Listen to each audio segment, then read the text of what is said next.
আসসালামু আলাইকুম। সংবাদে আপনাদের সবাইকে স্বাগত জানাচ্ছি। আমি ফিরোজ তোহা। শুরুতেই আরবে কেবলস সংবাদ শিরোনাম। বাংলাদেশের সর্বশেষ গুরুত্বপূর্ণ আপডেট সংবাদে আপনাকে স্বাগত। শুরুতেই সংবাদ শিরোনাম, পরে বিস্তারিত।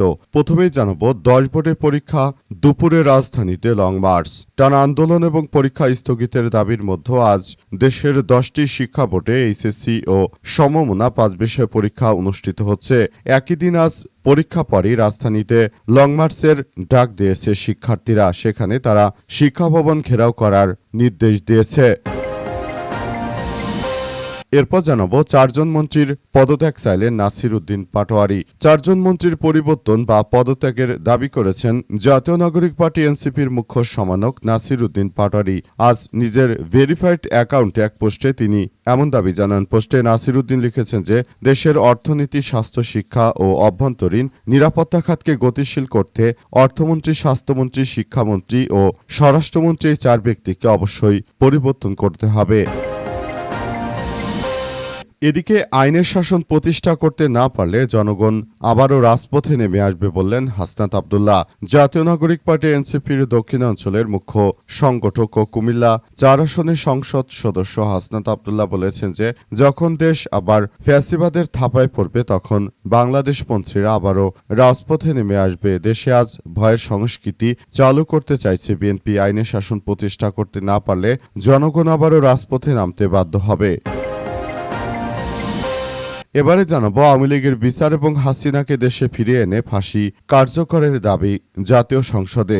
দল হিসেবে আওয়ামী লীগের বিচারের দাবি উঠেছে জাতীয় সংসদে। মানবতাবিরোধী অপরাধের আন্তর্জাতিক ট্রাইব্যুনালে অবিলম্বে দলটির বিচার কার্যকর করার পাশাপাশি শেখ হাসিনাকে ফাঁসি রশিতে ঝুলিয়ে তাকে মৃত্যুদণ্ড দেওয়ার আহ্বান জানিয়েছে বিরোধী দলীয় দল। একই সঙ্গে গণহত্যা দায়ে মৃত্যুদণ্ডপ্রাপ্ত ফ্যাসিস্টদের আরও যারা সহযোগী রয়েছে তাদেরকেও বিচারের আওতায় আনার দাবি জানানো হয়েছে। এবং সর্বশেষ জানাবো জর্ডানে মার্কিন সামরিক ঘাঁটিতে 7ম দফায় ইরানের ব্যাপক হামলা। জর্ডানে থাকা যুক্তরাষ্ট্রের একটি সামরিক ঘাঁটিতে 7ম দফায় ড্রোন হামলা চালিয়েছে ইরান। ইরানের রাষ্ট্রীয় বার্তা সংস্থা তাসনিমের প্রতিবেদনে বলা হয়েছে যে আজরাক বিমান ঘাঁটিতে থাকা মার্কিন F-18 যুদ্ধবিমান অবস্থান লক্ষ্য করে এই হামলা চালানো হয়। এছাড়াও সেনাদের থাকার ভবন এবং সামরিক সরঞ্জাম রাখার একটি বড় হ্যাঙ্গারকেও লক্ষ্যবস্তু করা হয়েছে। প্রিয় দর্শক, এতক্ষণ শুনছিলেন সংবাদ শিরোনাম, এবারে বিস্তারিত। তবে তার আগে বন্ধুরা অনুরোধ থাকবে এই সংবাদটিতে একটি লাইক দিন। এই চ্যানেলে আপনি নতুন হয়ে থাকলে আমাদের সংবাদটি দেখতে দেখতে চ্যানেলটি সাবস্ক্রাইব করে রাখুন। কমেন্ট করে বন্ধুরা আপনার মূল্যবান মতামত জানিয়ে দিন আপনি বিশ্বের কোন দেশ থেকে বা বাংলাদেশের কোন স্থান থেকে আমাদের সংবাদটি দেখছেন এবং শুনছেন। আর বন্ধুরা সংবাদটি আপনার সোশ্যাল মিডিয়া ফেসবুকে শেয়ার করে বন্ধুদেরও দেখার সুযোগ করে দিন।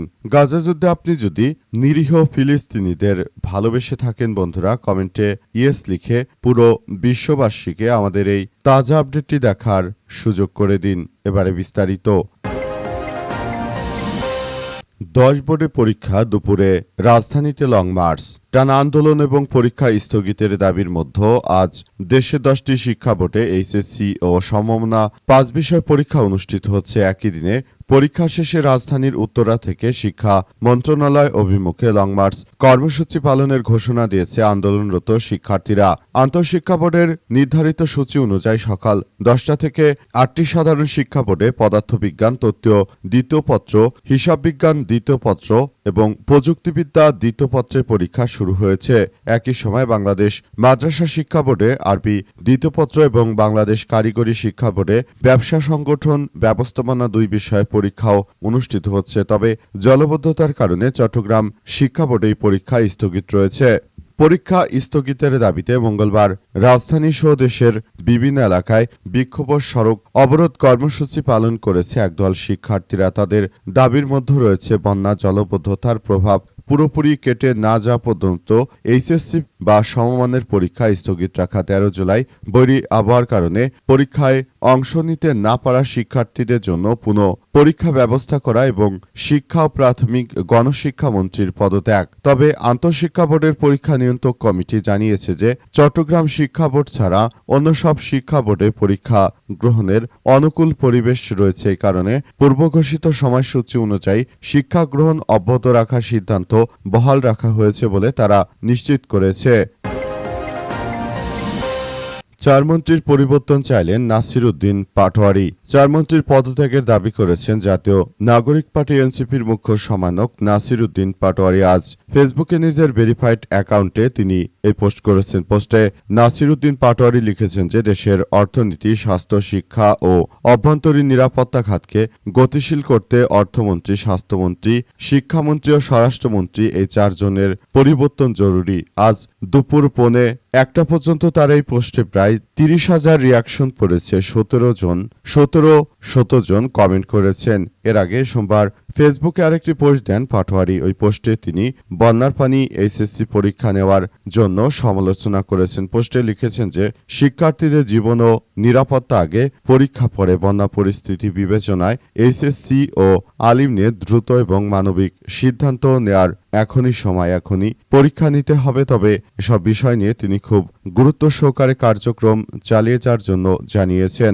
নাসির উদ্দিন পাটোয়ারি বলেন যে কোনো মূল্যে বর্তমানে এই চারজনকে পরিবর্তন করা দরকার। এর সঙ্গে আরেকজন রয়েছে যিনি সড়ক পরিবহন সেতুমন্ত্রী রবিউল আলম রয়েছেন। তাকে দ্রুততম সময়ের মধ্যে পরিবর্তন করা দরকার, কারণ এ ব্যক্তি ক্ষমতা আসার পর থেকে তিনি বলেছেন যে সমঝোতার মাধ্যমে চাঁদা নেওয়া যাবে। কতটা বেহায়াপনা একজন মন্ত্রীর বক্তব্য! তিনি এই ধরনের কথাবার্তা বলে বরং দেশটিকে একটি তামাশার রাষ্ট্রে পরিণত করতে চান। তার এই কার্যক্রমে সবাই আসলে হতচকিত হয়ে পড়েছে। সবাই বলাবলি করছে যে তার মতো একজন বড় লেভেলের মন্ত্রীর কাছ থেকে এই ধরনের কথা শুনে বাংলাদেশ বাকরুদ্ধ হয়ে গেছে যে হাসিনার এই ধরনের অপকর্মের কারণে তাকে দেশছাড়া করেছে শিক্ষার্থীরা, আবার সেই চাঁদাবাজদের তিনি জায়গা করে দিচ্ছেন। জনগণ আবার রাজপথে নেমে আসবে বললেন হাসনাত আব্দুল্লাহ। জাতীয় নাগরিক পার্টি এনসিপির দক্ষিণাঞ্চলের মুখ্য সংগঠক কুমিল্লা 4 আসনের সংসদ সদস্য হাসনাত আব্দুল্লাহ বলেছেন যে যখন দেশ আবার ফ্যাসিবাদে থাবায় পড়বে তখনই বাংলাদেশপন্থীরা আবার রাজপথে নেমে আসবে। দেশে আজ ভয়ের সংস্কৃতি চালু হয়েছে। আইনের শাসন প্রতিষ্ঠা করতে না পারলে জনগণ আবারও রাজপথে নেমে আসতে বাধ্য হবে। হাসনাত আব্দুল্লাহ জানিয়েছেন যে ঢাকা মাওয়া এক্সপ্রেসওয়ের সিরাজদি খানের নিমতলায় দেশ গড়তে জুলাই পদযাত্রা কর্মসূচির অংশ হিসেবে পথসভায় বক্তব্য রাখছিলেন তিনি আরো জানান যে জমিতে 1400 শহীদ রয়েছে, 30,000-এর বেশি মানুষ আহত হয়েছে, তাদের সঙ্গে বর্তমান সরকার প্রতারণা করেছে। বর্তমান ক্ষমতাসীন দল বিএনপিকে উদ্দেশ্য করে তিনি বলেছেন যে দেশের সঙ্গে প্রতারণা করবেন না। আমরা স্পষ্ট দেখতে পেয়েছি দেশের জনগণ আজ প্রতারিত হচ্ছে। পুলিশ, শিক্ষা প্রতিষ্ঠান সহ সর্বত্র দলীয়করণ করা হচ্ছে। হাসনাত আব্দুল্লাহ স্বরাষ্ট্রমন্ত্রীকে উদ্দেশ্য করে বলেছেন যে জনগণ রাস্তায় না নামলে আপনাকে শিলংয়ে রেস্ট হাউসে থাকতে হতো। তারেক রহমান লন্ডনে পলাতক ছিলেন, আর বিএনপির দলীয় নেতাকর্মীদের জেলে আর ধান খেতে রাষ্ট্রযাপন করতে হতো। মুন্সিগঞ্জ জেলা জাতীয় নাগরিক পার্টি এনসিপির আহ্বায়ক মাজিদুল ইসলামের সভাপতিত্বে পথসভায় আরও বক্তব্য রাখেন কেন্দ্রীয় যুগ্ম সম্পাদক আলিয়া হাসান জুনায়েদ, ঢাকা বিভাগীয় সাংগঠনিক সম্পাদক সাইফুল্লাহ হায়দার, জাতীয় যুব শক্তির কেন্দ্রীয় আহ্বায়ক তরিকুল ইসলাম, সিরাজদি খান উপজেলার প্রধান সমন্বয়ক আলী নেওয়াজ উজ্জ্বল, এনসিপির জেলা কমিটির সদস্য সচিব সহ আরও অনেকেই। তারা বর্তমান সরকারের ব্যাপক সমালোচনা করেছে। পাশাপাশি বর্তমান বিএনপির এই ধরনের ঘাটতেরামির কারণে দেশটাকে আরও অরাজক পরিস্থিতির মধ্যে পড়তে হচ্ছে বলে অভিযোগ করেছেন তারা। আওয়ামী লীগের বিচার এবং হাসিনাকে দেশে ফিরিয়ে এনে রায় কার্যকরের দাবি। দল হিসেবে আওয়ামী লীগের বিচারের দাবি উঠেছে সংসদে। মানবতাবিরোধী অপরাধের ট্রাইব্যুনালে অবিলম্বে দলটির বিচার কার্যক্রম করার সব ধরনের পদক্ষেপ নিতে সরকারের প্রতি দাবি তুলেছে বিরোধী দল এবং সরকারি দল। একই সঙ্গে গণহত্যার দায়ে মৃত্যুদণ্ডপ্রাপ্ত ফ্যাসিস্ট হাসিনাকে দেশে ফিরিয়ে এনে বিচার কার্যকর করার দাবি উঠেছে। এছাড়াও হাসিনাকে আশ্রয় নেওয়া ভারতের বিষয়ে বাংলাদেশের অবস্থান পরিষ্কারের বিচারেরও দাবি করেছে বিরোধী দলীয় দল। তারা বলছে যে শেখ হাসিনা ফ্যাসিস্ট পালিয়ে যাওয়ার পরই তিনি আসলে দেশে যেভাবে সন্ত্রাসী কার্যক্রম শুরু করেছেন সেটা কোনোভাবে আসলে গ্রহণযোগ্য নয়। শেখ হাসিনা তিনি রাষ্ট্র কাঠামোকে একদম ভেঙে দেওয়ার যে ষড়যন্ত্রে লিপ্ত হয়েছিলেন সেই ষড়যন্ত্র অবশ্যই নস্যাৎ করতে হবে। সংসদ থেকে আরো বলা হয়েছে যে বিএনপি বসে বসে আঙ্গুল চুষছে, কারণ দীর্ঘ 17 বছর তারা দেশের জন্য কিছুই করতে পারেনি। তারা ছিল পলাতক। লন্ডনে পালিয়ে থেকে যে তামাশার আন্দোলন করেছে সেই আন্দোলনে কখনোই সরকার পরিবর্তন হয়নি। সরকার পরিবর্তন হয়েছে বৈষম্য বিরোধী ছাত্র আন্দোলনের নেতাদের কারণে। আর এখন সেই বিষয়গুলোই সামনে চলে এসেছে। নতুন করে বিষয়গুলো সবাই খুব বেশি সতর্কতার সঙ্গে দেখছে। আওয়ামী লীগের বিচার এবং শেখ হাসিনার ফাঁসি কার্যকরের মধ্য দিয়ে একটি বিচার প্রক্রিয়াকে ত্বরান্বিত করার জন্য ইতিমধ্যে সবাই একযোগে কাজ করে যাচ্ছে। সবাই চায় যে কোনো মূল্যে পালিয়ে যাওয়া ফ্যাসিস্ট স্বৈরাচার শেখ হাসিনার বাংলাদেশের মাটিতেই তার যথাযথভাবে বিচার হোক, এমন কথাই তারা জানিয়েছে। বর্তমানে সবাই আসলে খুব বেশি সতর্কতার সহিত রয়েছে এবং তারা আসলে খুবই ভয়াবহ এক বিপর্যয়কর পরিস্থিতির মধ্য দিয়ে যাচ্ছে।